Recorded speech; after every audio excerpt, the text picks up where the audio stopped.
Hi, folks. Welcome back to Sidetracks Board Game Club. With March Madness on our doorstep, we figured we'd put together a fun little game that everybody can play and enjoy during the college basketball playoffs.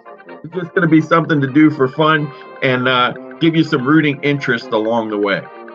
So a lot of people do office pools this time of year where you're trying to predict the winner of the different tournaments.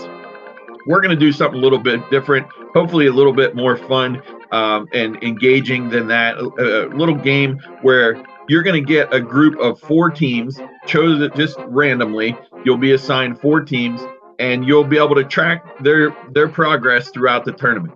And actually, you'll get 4 teams from the men's side and 4 teams from the women's side. And then as they progress through the tournament, you'll earn points based on their seeding and what round they win games in.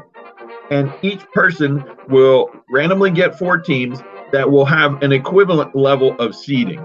So let me show you how that works. So the number here on the left is just a random number, and these will just be drawn out of a hat. Okay, so you may get 1, 2, 3, there'll be 16 different groups. And within that group, you'll be assigned 4 teams. So in this case, you'll see this person will get the team rated number 1 or seeded number 1 in the East, the team seeded number 8 in the West, number 9 in the North, and number 16 in the South.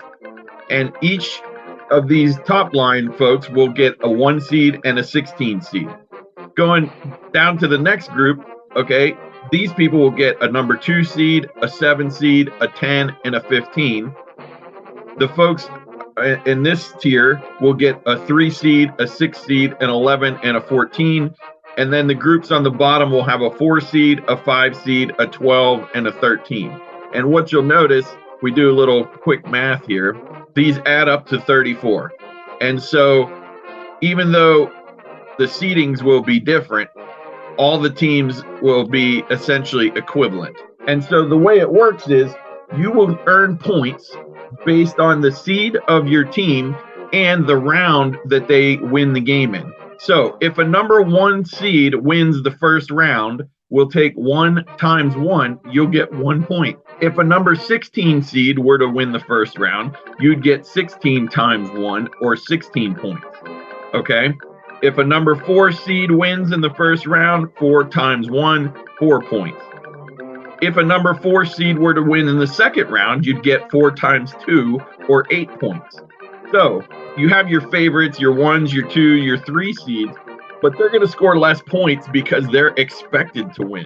Where you'll really get a lot of points is if you happen to get a team that gets a couple of upsets and moves further in the tournament.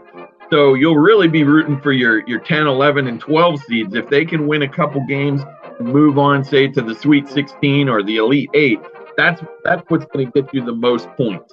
So it almost encourages you to root for the underdog, but also gives you some blue chips as well. So it's a really simple premise. Everybody randomly gets 4 teams. You have those 4 teams throughout the whole tournament. You know, ideally, even if one of your teams loses in the first round or 3 of your teams loses in the first round, you're still going to have somebody to root for. So hopefully, you know, if you're like me, when you're making predictions, you're trying to see who's going to win. After the first weekend, a lot of times you're mathematically out of it and you got no chance. Hopefully this will keep everybody in it a little longer and give you some rooting interest throughout the whole tournament. So if you want to get in on this, come on down to Sidetracks, get your name in. We'll pull a number for you and we'll get you some teams. It should be a great time. See ya.